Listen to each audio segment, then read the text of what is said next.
이렇게 나라가 분리된 다음에 북이스라엘 쪽은 어땠는지 한번 보겠습니다. 북이스라엘 쪽에 북이스라엘의 왕국을 설립한 사람이 누구죠? 여로보암입니다. 근데 북이스라엘의 역사를 계속 읽어보면 여로보암의 길을 따랐더라. 하나님 앞에 하나님 보시기에 악을 행하며 여로보암의 길을 떠나지 않았더라. 그러면서 여로보암의 길이라는 단어가 나옵니다. 여로보암이 왜 그랬냐 보면은 여로보암이 왕이 된 것은 자기가 스스로 된 게 아니라 하나님이 왕으로 만들어 주셨어요. 선지자를 만납니다. 여로보암이 선지자 누구를 만나냐면 잠깐 보자. 아이야인가? 잠깐 볼게요. 제가 다시 한번 잠깐 볼게요. 성경 보면 여로보암이 맨 처음에 그가 왕이 되려고 왕이 된 게 아니라 선지자가 나타나가지고 옷 조각을 10조각을 주면서 네가 이 12조각 중에서 10조각을 취한 것처럼 네가 12지파 중에서 10지파를 취해서 왕이 될 것이다 라고 하면서 네가 하나님의 선지자가 왕이 될 수 있도록 했고 그에게 분명히 하나님 말씀을 따라 경고했지만 문제는 뭐냐면 여로보암이 왕이 된 다음에 그가 한 일이 무엇이냐. 남북이 갈라졌는데 성전이 어디에 있어요? 예루살렘에 있죠. 예루살렘은 남유다 땅이에요. 이스라엘 백성들의 하나님은 성전에 계시기 때문에 절기 때마다 모든 백성들이 자꾸 예루살렘에 올라가는 거예요. 그때 뭐 국정이 뭐 38세처럼 있는 것이 아니라 절기가 되면 다 가니까 이 여로보암이 막 두근두근 되는 거예요. 아니 이러다가 얘네들이 다시 르호보암을 왕으로 삼아서 내 왕권이 무너지면 어떡하지? 라고 인간적인 걱정이 하게 됩니다. 그래서 어떻게 되느냐? 야 너희들은 앞으로 예루살렘에 가지 마. 그러면서 금송아지 둘을 만듭니다. 그래서 하나는 베델에, 하나는 단에 놓고 자 이게 여기 와서 이제 제사 드려. 그리고 하나님이 택한 제사장은 레위 지파죠. 아무나 제사장이 될 수 없습니다. 레위 지파만 돼야 되는데 이 레위 지파는 다 어디가 있냐? 성전 중심으로 살고 있잖아요. 그러니까 어떻게 아무나 불러갖고 제사장 하고 싶은 사람 다 제사장을 삼아가지고 베델과 단에 있는 금송아지 신상 근처에서 제사를 드리게 하면서 또 맘대로 막 절기를 만들고 이렇게 하나님이 만든 율법과 하나님이 이 시내산에서 주신 이 모든 이 훈련에 이 율법과 성막을 무시하고 자기 자신이 율법을 만들고 자기 자신이 하나님을 섬긴다고 우상을 만들어가지고 자기 마음대로 제사장을 뽑고 자기 마음대로 절기를 만들고 하나님께서 절기를 만드신 목적이 뭐였죠? 생각나시죠? 하나님께서 제사를 만들 제사 제도를 알려주신 목적이 뭐죠? 거룩하게 만들 죄에서 벗어나서 거룩하게 하려고. 절기를 만든 목적은 거룩함을 유지하게 하려고 했는데 이런 목적과 상관없이 하나님이 주신 그 목적과 상관없이 그냥 백성들이 예루살렘으로 제사 드리러 가니까 그거 무서워서 자기 왕권 뺏길까봐 단과 베델에 금송아지를 세우고 아무나 제사장으로 세우고 아무렇게나 절기와 제사를 드리게 하는 그래서 결국은 우상 숭배하게 만드는 법을 만들어서 하나님을 경록케 합니다. 그래서 여로보암의 길을 따랐더라. 나중에 그 북이스라엘에 19명의 왕이 똑같이 베델에 있는 단에 있는 금송아지를 숭배하고 하나님 말씀을 지키질 않아요. 엘리야가 있고 엘리사가 있는데도 불구하고 말씀을 듣질 않습니다. 이렇게 그냥 하나님 길에 한번 떠나면 이렇게 왜 제사를 드려야 되는지, 왜 절기를 지켜야 되는지, 왜 예루살렘에 가서 성전에서 그걸 해야 되는지 모르고 그냥 자기 마음대로 되는, 이게 다 우상이에요. 우상. 혹시 여러분 중에 예배 드리는 자리 말고 딴 데 가서 예배 드리는 분 있으면 여러분 조심하셔야 돼요. 처음엔 별거 아니지만 나중에 그게 당연시 되면서 하나님과의 관계가 무너져 버립니다. 우리가 예배를 왜 드립니까? 예배 드리는 목적이 뭐예요? 하나님 경외하고 하나님 앞에서 하나님과의 목소리 들으면서 인격적인 관계를 확인하고 은혜를 확인하고 은혜 받기 위해서 예배 드리잖아요. 근데 요새 막 인터넷을 통해서 유튜브를 통해서 예배 드릴 수 있게 어떤 교회에서는 그냥 인터넷 예배 이렇게 하더라고요. 과연 그 인터넷을 통해 드리는 예배가 정말 하나님께서 예배 드리려 했던 그 예배하고 똑같은 예배인가 한번 생각해 보세요. 어떤 분들은 유튜브로 예배 드렸으니까 난 괜찮아. 마음이 괜히 찔리고 교회 안 가자니 그렇고 교회 가기는 싫고. 그러니까는 우리 교회 유튜브로 이렇게 인터넷을 통해서 예배 드리라고 했으니까 우리 교회가 인터넷을 통해서 이렇게 예배하는 목적은 뭐냐면 부득불 우리 교회에 오지 못하는 해외에 있는 분이나 다른 데 계신 분들이 함께 예배의 실황을 함께 마음으로도 같이 있고 어쩔 수 없는 선택인데 이걸 당연한 듯이 나 집에 가기 싫어. 지금 시간 몇 시야. 어머 예배 시간 10분 전이네. 야 유튜브 틀어라. 이걸로 예배 드리자 라고 하면서 누워가지고 예배 드리고 딴짓하다가 예배 드리고 이거 안 되는 거예요. 똑같은 거예요. 이렇게 똑같이 하나님께서 정한 자리, 정한 시간, 하나님이 정한 방법, 그걸 통해서 하나님께서 요구하는 바를 내가 온전히 이루어야지. 벌써 몸 자리 떠나고 내 마음대로 조금 벗어나다 보면 어떻게 되냐? 하나님이 아니라, 하나님께 온전한 예배가 아니라 내 마음대로 예배드리면서 그게 우상숭배가 되는 겁니다.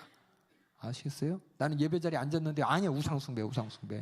하나님한테 예배드리는 게 아니라 그냥 나한테 예배드려, 내 자신의 안위를 위해서 쪼꼬짝지근한 이 마음 한번 해소해 보려고 그냥 시간 때우는 우상숭배라는 겁니다. 그러니까 여러분들이 절대로 하나님께서 정한 자리, 정한 시간, 하나님과의 관계 가운데 요식 행위로 이렇게 만들면 절대 안 됩니다. 이거 꼭 얘기해드리고 싶었어요. 그 다음에 정치적으로 얼마나 불안했는지 모릅니다. 이 북이스라엘이 이렇게 신앙적으로는 여로보암이 만든 금송아지 숭배하고 아무나 제사자 드리고 이렇게 신앙적으로 타락했고, 이 정치적으로는 그렇기 때문에 아주 불안해요. 얼마나 많은 사람, 20명의 왕 누구도 하나님 앞에 선하지 않았을 뿐만 아니라 210년 동안 정변이 8번 있어요. 정변이 뭐냐면은 왕권이 뒤집어지는 거예요. 남유다는 그래도 다윗의 혈통이 왕이 되는데 그냥 그 밑에 있던 신하가 배신해서 죽이고 왕되고, 왕 하다가 갑자기 밑에 있던 신하가 또 죽이고 왕되고, 이게 그냥 8번이나 되는 거예요. 8번. 19명의 왕이 있었는데 어떤 왕은 위에 있는 왕을 죽이고 7일 동안 왕하다가 자기 부하한테 죽어요. 그 왕이 이제 시므리라는 왕이에요.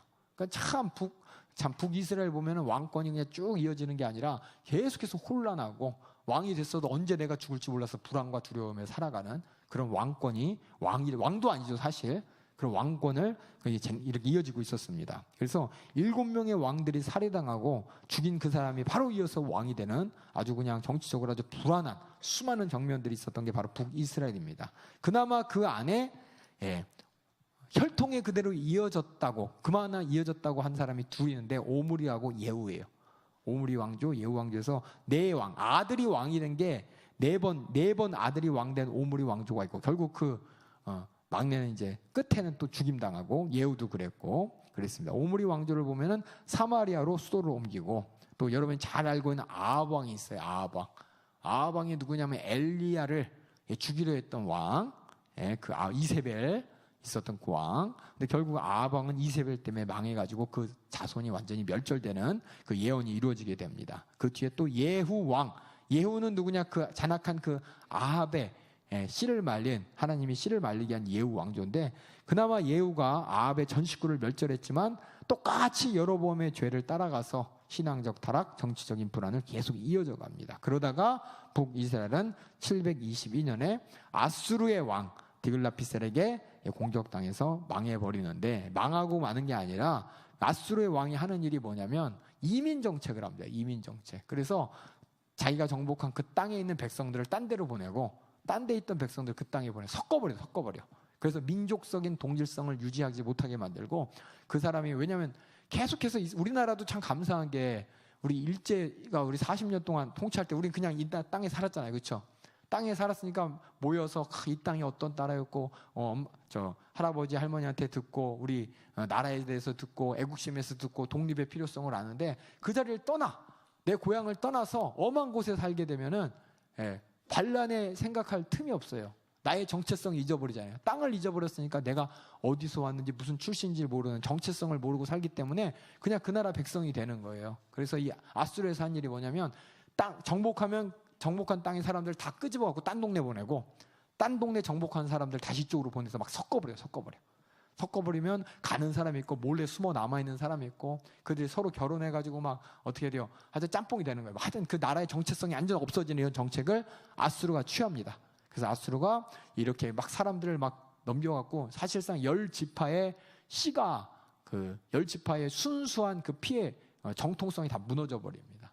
계속해서 이사 간 사람은 그쪽에서 그 땅 사람들을 결혼하고, 또 이렇게 이사 와가지고 이주해가지고 산 그 사람들 같이 섞어서 살다 보니까는 아주 그냥 하나님을 잊어버리고 우상숭배가 당연시 여기는 그런 땅이 돼가지고, 그들은 이제 더 이상 하나님께서 약속하신 백성이 아닌, 말은 이스라엘이지만 이스라엘 백성이 아니고 오직 유다와 베냐민 지파만 그 혈통을 이어지게 된다는 걸 알게 됩니다. 그래서 이렇게 결혼 통치, 이렇게 이주 정치를 통해서 이스라엘 역사에서 완전히 북이스라엘은 멸망당하고 없어지는데, 그 원인이 뭐냐? 바로 우상숭배입니다. 우상숭배 때문에 여로보암의 길을 따랐던 그 우상숭배 때문에 완전한 나라 자체가 하나님의 관심사 밖으로 벗어나게 됩니다. 이렇게 왕권의 정통성이 없었습니다. 북이스라엘은 누구도 하나님을 의지하지 않았습니다. 엘리사가 있고 엘리야가 있었어요. 엘리야와 엘리사가 바로 북이스라엘에서 하나님께서 그들을 향한 하나님의 마음을 전해주고 싶은 선지자였어요. 남유다에는 엘리야, 엘리사가 없었어요. 여러분이 알고 있는 엘리야 아시죠? 엘리사 아시죠?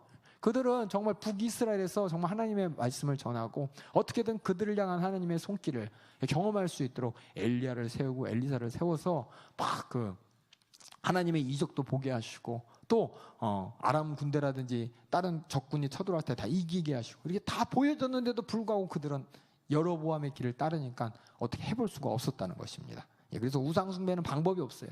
방법이. 그래서 여러분들은 잘 생각하셔야 돼요. 내가 진짜 하나님 앞에서 정말 예배 드리는 사람인지 드리는 척하면서 딴 우상숭배 하고 있는지 이걸 잘 알아야 되는데 나는 예배 잘 드린다고 생각해. 인터넷 딱 펼쳐놓고 또 나는 이게 모이는 자리에 안 오고 어떻게 세상에 주는 이런 방법과 어떤 편리한 방법을 제시하면 그 방법 딱 들이대가지고 그렇게 하다 보면은 완전 하나님이 끊어지게 돼버립니다. 그래서 뭐냐? 왕의 정통성이 없어요. 왜냐? 다윗이 사울을 죽일 기회가 2번 있었지만 죽이지 않았죠. 왜? 하나님이 세우셨기 때문에. 근데 이 왕권의 정통성, 이 북이스라엘은 다 죽입니다. 아까 얘기했죠. 7번의 정변이 나가지고 여로보암을 하나님께서 세웠는데도 불구하고 그 밑에서 죽여가지고 하나님과 상관없는 왕권의 정통성도 없고 그냥 아주 그냥 개판인 나라예요. 개판. 하나님의 존재와 하나님의 주권 자체가 도저히 언급될 수 없는 나라가 바로 북이스라엘이었다는 것을 여러분이 간략하게 보시고